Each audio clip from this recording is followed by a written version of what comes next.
Selamat datang kembali tuan-tuan dan nyonya-nyonya. Kita lanjutkan kembali kisah kehidupan Tuan Wira Darmadi yang jenius.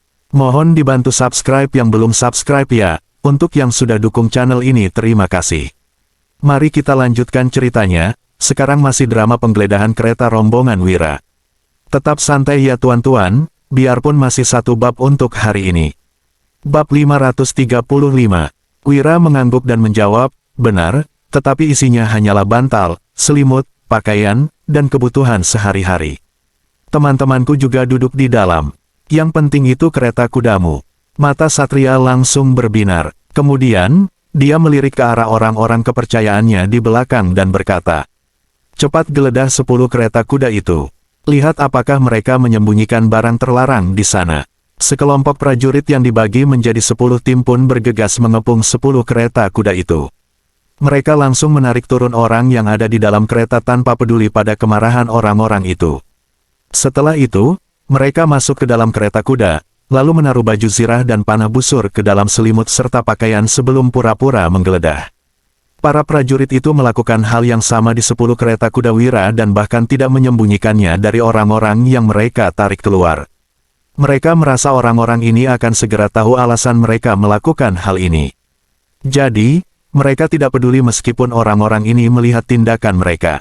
Bagi mereka, di wilayah ini, orang yang paling berkuasa adalah Dirja dan Satria.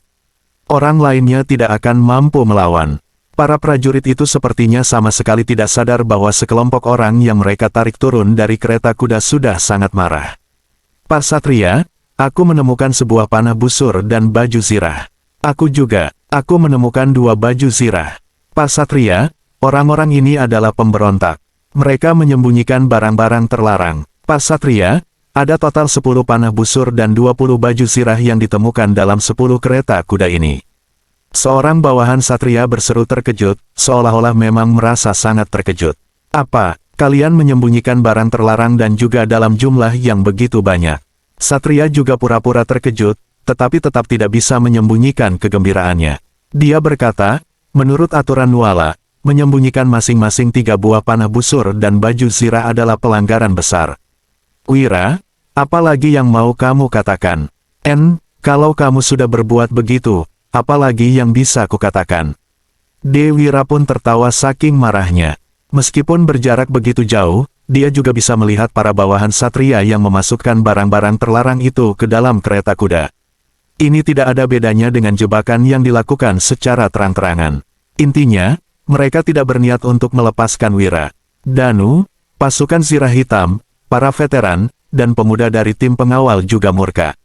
Selama perjalanan, Wira sudah mengatakan bahwa akan ada situasi seperti ini. Namun, mereka masih merasa ragu. Setelah melihat dengan mata kepala sendiri, mereka baru sadar bahwa sekelompok orang ini jauh lebih tidak tahu malu dari yang mereka bayangkan. Itu berarti kamu sudah mengakui kesalahanmu. Kalau begitu, suruh bawahanmu untuk letakkan senjata mereka. Satria berkata dengan sombong, semua orang yang melawan akan langsung dibunuh. Sekitar 100 ahli panah langsung menarik panah busur mereka. Wira memicingkan matanya dan berkata, Satria, apa kamu nggak takut kelihatan orang lain dengan menanam bukti secara terang-terangan?